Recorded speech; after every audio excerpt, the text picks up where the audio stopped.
El cambiante estado del mundo a lo largo de las extensas eras geológicas aparecía descrito con sorprendente realismo en muchos de los mapas y escenas de los bajorrelieves. En algunos casos habrá que revisar la ciencia actual, mientras que en otros sus audaces deducciones quedan magníficamente confirmadas. Como he dicho, la hipótesis de Taylor, Wegener y Joly, según la cual todos los continentes son fragmentos de la masa de tierra antártica original,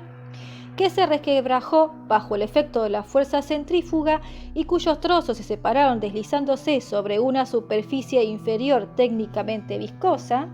hipótesis que sugieren, por ejemplo, los perfiles complementarios de África y Sudamérica y la forma en que las grandes cordilleras aparecen como rodadas y empujadas hacia arriba, encuentran notable apoyo en esta misteriosa fuente. Algunos mapas relativos indudablemente al mundo en el período carbonífero de hace 100 millones de años o aún más antiguos mostraban significativas fallas y abismos que luego separarían a África de las tierras de Europa, la Valusia de la antigua leyenda, Asia, las Américas y el continente antártico. Otros mapas, sobre todo uno relacionado con la fundación hace 50 millones de años, de la vasta ciudad muerta que nos rodeaba, mostraban los actuales continentes bien diferenciados. Y en el más reciente que pudimos descubrir, tal vez del Plioceno, se veía muy claramente el mundo casi tal como es en la actualidad, a pesar de la unión de Alaska con Siberia, de América del Norte con Europa a través de Groenlandia, y de América del Sur con el continente antártico por medio de la Tierra de Graham. En el mapa del período carbonífero, todo el globo, tanto el fondo del océano como las masas de tierra separadas, mostraba símbolos de las vastas ciudades de piedra de los primordiales, pero en mapas posteriores se apreciaba claramente la paulatina retirada hacia la Antártida. El último mapa, el del Plioceno, no mostraba ninguna ciudad terrestre, excepto en el continente antártico y en el extremo de América del Sur, y tampoco ciudad marina alguna más al norte del paralelo 50 de latitud sur. Es evidente que el conocimiento del mundo nórdico y el interés por él, exceptuando un estudio del litoral, realizado probablemente durante largos vuelos de exploración hechos con ayuda de aquellas alas membranosas en forma de abanico, habían decaído, evidentemente, hasta quedar reducido a cero entre los primordiales. La destrucción de ciudades por el levantamiento de las montañas, la fragmentación de los continentes por el efecto de la fuerza centrífuga, las convulsiones sísmicas del fondo del mar y de la tierra y otras causas naturales, era allí un puro relato histórico, y resultaba curioso observar cómo se dejaba de reemplazarlas según pasaban las eras. La vasta megalópolis muerta que mostraba sus fauces en 1000 oquedades en torno nuestro parecía haber sido el postrero centro general de la raza, edificado a principios de la era Cretácea, después que la titánica elevación de la Tierra arrasara una ciudad anterior de mayores dimensiones y no muy distante. Parecía que esta región era el lugar más sagrado de todos, el sitio en que los primeros primordiales habían creado su colonia en el fondo del mar. En la nueva ciudad, muchas de cuyas características pudimos reconocer representadas en los bajorrelieves, pero que se extendía durante 100 millas a lo largo de la cordillera en ambas direcciones, hasta más allá de los límites de nuestra exploración aérea. Se suponía que se conservaban ciertas piedras sagradas pertenecientes a la primera ciudad del fondo del mar, la cual había surgido de entre las aguas y se había asomado a la superficie y a la luz después de larguísimas épocas en el curso del general desmoronamiento de los estratos. Naturalmente, Danforth y yo estudiamos con especial interés y con la extraña sensación de estar amenazados personalmente todo lo correspondiente a la zona en que nos encontrábamos. Las muestras locales abundaban, como es natural, y en la intrincada parte baja de la ciudad tuvimos la suerte de encontrar una casa de los últimos tiempos, cuyas paredes, aunque algo dañadas por un corrimiento cercano, tenían bajorrelieves de ejecución decadente que narraban la historia hasta un periodo muy posterior al del mapa del Plioceno y que nos proporcionó un postrero atisbo de aquel mundo anterior al humano. Fue aquel el último lugar que inspeccionamos minuciosamente, porque lo que allí encontramos nos ofreció un nuevo objetivo inmediato. Estábamos indudablemente en uno de los rincones más extraños y fantásticos del globo terrestre. De todas las tierras existentes, aquella era infinitamente la más antigua. Fue apoderándose de nosotros el convencimiento de que aquella horrible altiplanicie tenía que ser la fabulosa meseta de pesadilla de Leng, acerca de la cual ni siquiera el demente autor del Necronomicon quiso hablar. La gran cordillera era inmensamente larga, pues comenzaba como cadena montañosa de poca altura en la tierra de Luitpold, en la costa del mar de Weddell, y atravesaba casi todo el continente. La parte verdaderamente elevada formaba un gran arco, desde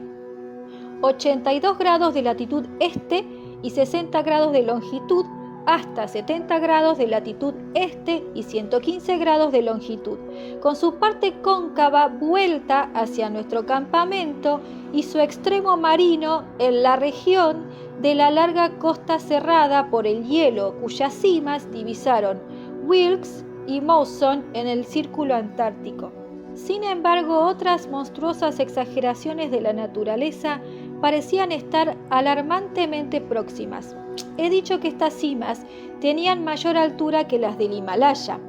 pero los frisos esculpidos me impiden afirmar que son las más altas de la Tierra. Ese sombrío honor le está reservado sin duda a algo que la mitad de las tallas vacilaban en mostrar, mientras que otras lo hacían con muy clara repugnancia y temor. Había, al parecer, una porción de aquellas antiguas tierras, las que primeramente surgieron de las aguas, después que la Tierra se separara de la Luna y que los primordiales se filtraran a través del espacio desde las estrellas, que se llegó a rehuir por su carácter indeciblemente maldito. Las ciudades edificadas en ella se habían derruido tempranamente, viéndose súbitamente abandonadas. Vino luego el primer gran alabeo de la Tierra que hizo trepidar convulsivamente aquella región en la era comanchiense. Una tremenda fila de cumbres había surgido repentinamente en medio del más espantoso estruendo y caos. Y fue entonces cuando la Tierra vio nacer las montañas más terribles y elevadas. Si la escala de los bajorrelieves era exacta, aquellas odiadas cimas tuvieron que alzarse hasta una altura superior a los 40.000 pies. Eran inmensamente más altas que las montañas de la locura que habíamos cruzado. Al parecer se extendían aproximadamente desde los 77 grados de latitud este y 70 grados de longitud hasta los 70 grados de latitud este y 100 grados de longitud, a menos de 300 millas de la ciudad muerta, por lo que hubiéramos divisado sus tremendas cumbres en el horizonte occidental, de no haber sido por aquella vaga neblina opalescente. Su extremo norte hubiera resultado igualmente visible desde el gran círculo que traza la costa antártica en la tierra de la Reina María. Algunos de los primordiales, en los tiempos de la decadencia, habían dedicado extrañas preces a aquellas montañas, pero ninguno se acercó a ellas ni osó imaginar qué habría al otro lado. Ningún mortal las había contemplado jamás, y cuando estudié las emociones representadas en las tallas, rogué que nadie llegara a verlas. Existen montañas que las protegen a lo largo de la costa que queda más allá, la tierra de la Reina María y la del Kaiser Guillermo. Y doy gracias al cielo de que nadie haya podido desembarcar en ellas o escalarlas. No tengo el mismo escepticismo de antes acerca de antiguas leyendas y temores primitivos, y hoy no me río de la idea del escultor prehumano, según la cual los rayos se detenían significativamente de tarde en tarde en cada uno de los sombríos picachos y un fulgor inexplicable se esparcía desde una de las tremendas cumbres a través de la larga noche polar. Es posible que tengan un significado muy verdadero y monstruoso las leyendas nacóticas musitadas en voz baja acerca de Kadat y del páramo helado. Pero el terreno de los alrededores no causaba menos asombro, aunque al carecer de nombre fuera menos maldito. Poco después de la fundación de la ciudad, se alzaron en la gran cordillera los principales templos, y muchos bajorrelieves mostraban los grotescos y fantásticos pináculos que punzaron el cielo, en donde ahora solamente veíamos los extraños cubos y bastiones adheridos a la roca. Con el tiempo, aparecieron las cuevas que se adaptaron como anexos de los templos. Con el transcurrir de épocas aún posteriores, todas las venas de piedra caliza fueron horadadas por corrientes subterráneas, con lo que montañas, cerros y llanuras inferiores quedaron transformados en una verdadera red de cuevas y galerías comunicadas entre sí. Muchas de las tallas narraban las numerosas exploraciones de aquellas profundidades y el descubrimiento final del tenebroso mar Estigio que se escondía en las entrañas de la tierra. Este vasto abismo sin luz lo había socavado indudablemente el gran río que bajaba desde las horribles montañas sin nombre que se alzaban al oeste y que antes cambiara de curso al pie de la cordillera de los primordiales para discurrir paralelamente a la sierra y desembocar finalmente en el Océano Índico entre la tierra de Bud y la de Totten en la costa de Wills. Poco a poco había ido desgastando la base de piedra caliza de la montaña al cambiar su curso, hasta que su corriente roedora llegó hasta las cavernas de las aguas inferiores y se unió a ellas para socavar un abismo todavía más profundo. Finalmente vertió su gran caudal en la oquedad de las montañas, dejando seco el antiguo cauce que le había llevado hasta el mar. Gran parte de la ciudad, tal como nosotros la encontramos, se edificó sobre aquel primitivo cauce. Los primordiales comprendieron lo que había ocurrido y, dando rienda suelta a su sentido artístico siempre agudo, habían convertido los naturales pilones de la entrada del río en grandes columnas de ornada talla, al pie de las alturas en donde el caudaloso río comenzaba su descenso hacia la sempiterna oscuridad. Este río, en un tiempo cruzado por docenas de nobles puentes pétreos, era evidentemente aquel cuyo seco cauce habíamos visto en el curso de nuestra exploración aérea. Su situación en los diferentes bajorrelieves nos ayudó a orientarnos para imaginar la ciudad tal como había existido en las diversas etapas de la historia de aquella región milenaria muerta durante muchos eones, con lo que pudimos trazar un apresurado pero minucioso plano de sus puntos más destacados, plazas, edificios principales y cosas semejantes, que nos sirviera para guiarnos en ulteriores exploraciones. Pronto pudimos reconstruir imaginariamente la totalidad del asombroso conjunto tal como existió hacía 1 millón, o 10 millones, o 50 millones de años, pues las tallas nos decían qué aspecto habían presentado exactamente los edificios, las montañas y las plazas, los suburbios y los paisajes, así como la fértil vegetación de la era terciaria.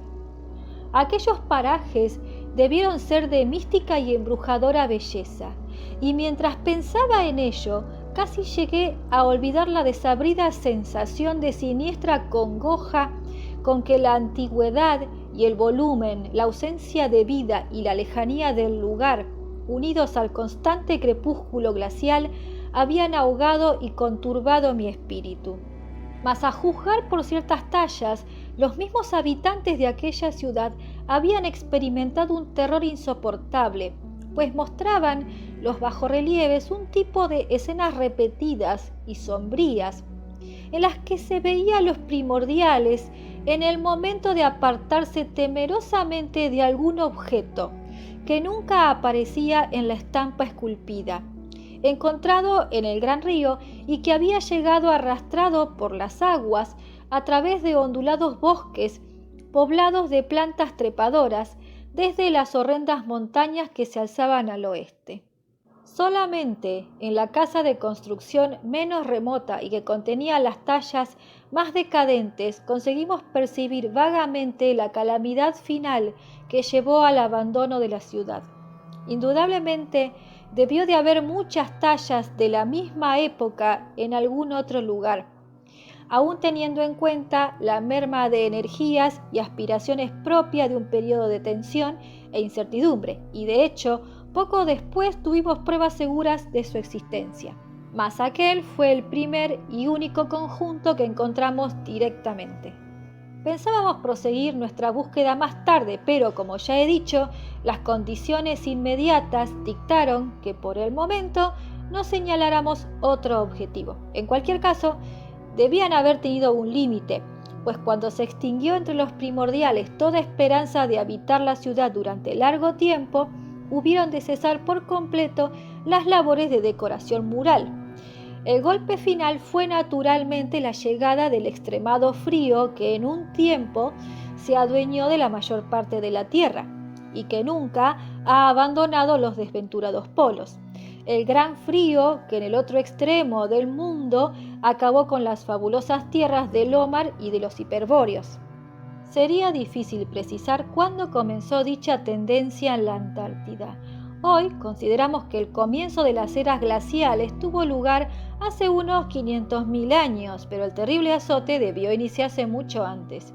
Todos los cálculos son en buena parte meras conjeturas, pero es muy probable que las tallas decadentes se esculpieran hace bastante menos de 1.000.000 de años y que el total abandono de la ciudad ocurriera mucho antes de la fecha aceptada como comienzo del Pleistoceno, según un cálculo global para toda la superficie terrestre, es decir, hace unos 500.000 años. En las tallas decadentes se advertían indicios de una vegetación menos abundante y de una menor vida campestre por parte de los primordiales. Se veían utensilios de calefacción en las casas y se mostraba a los viajeros desplazándose en el invierno envueltos en ropas de abrigo. En esas tallas tardías, la franja continua de adornos estaba frecuentemente interrumpida. Vimos una serie de medallones que representaba una emigración en constante aumento hacia refugios cercanos más cálidos, escapando unos a ciudades submarinas edificadas en las proximidades de lejanas costas, y otros descendiendo a través de un laberinto de cavernas de los estratos de piedra caliza de las montañas hasta el vecino abismo negro de aguas subterráneas. Finalmente, parece que fue este abismo el que quedó más colonizado. Esto se debió sin duda al tradicional carácter sagrado de aquella región, pero tal vez lo que influyó más decisivamente fue la posibilidad que ofrecía de seguir utilizando los grandes templos de las montañas socavadas por innumerables pasadizos y cavidades y de conservar la enorme ciudad terrestre como lugar de residencia veraniega y base de comunicación con diversas minas.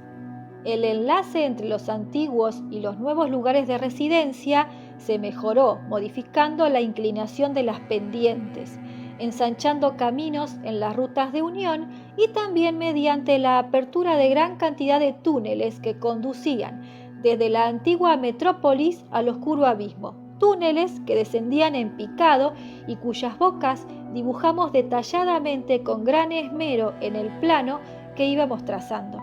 Era evidente que por lo menos 2 de estos túneles estaban a razonable distancia del lugar en que nos hallábamos, pues los 2 se abrían en el borde de la ciudad más cercano a las montañas, uno a menos de 1/4 de milla del antiguo cauce del río y el otro tal vez al doble de esa distancia en la dirección contraria.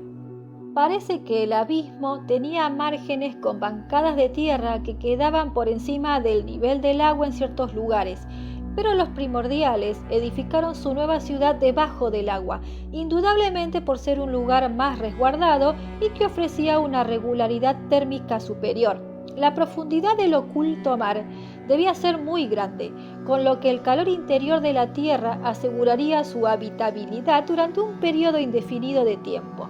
Aquellos seres no parecían tener mucha dificultad para adaptarse a la vida submarina, pues nunca habían permitido que se atrofiaran sus agallas. Muchos bajorrelieves mostraban que siempre habían visitado con frecuencia a sus parientes submarinos de otros lugares y cómo se bañaban habitualmente en las profundidades del lecho del gran río. La oscuridad del interior de la Tierra tampoco podía ser inconveniente para una raza acostumbrada a la larga noche antártica. Aunque su estilo era de total decadencia, estas últimas tallas alcanzaban un nivel verdaderamente épico cuando narraban la edificación de la nueva ciudad en aquel mar recóndito. Los primordiales habían emprendido la tarea científicamente, abriendo canteras de piedra insoluble en el corazón de las montañas, horadado por incontables túneles y trayendo obreros experimentados de la ciudad submarina más cercana para que realizaran las obras de construcción según los mejores métodos. Estos obreros trajeron consigo todo lo necesario para que prosperara la nueva empresa,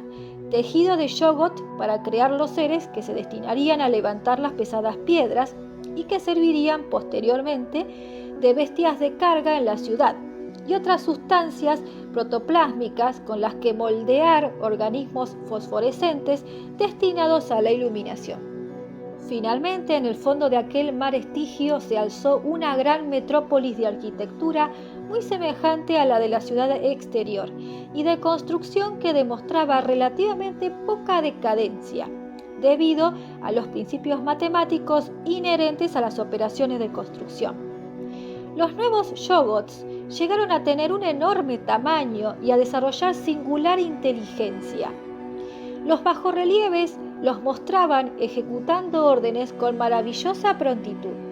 Parecían capaces de conversar con los primordiales imitando las voces de estos, una especie de silbidos musicales que abarcaban una amplia escala de tonos, si es que el infortunado Lake no se equivocó al hacer su disección, y atender más bien a las órdenes orales que a las sugestiones hipnóticas, menos empleadas que en los primeros tiempos. Los mantenían, sin embargo, admirablemente controlados. Los organismos fosforescentes daban luz con magnífico rendimiento y compensaban sin duda la pérdida de las acostumbradas auroras australes de la noche del mundo exterior.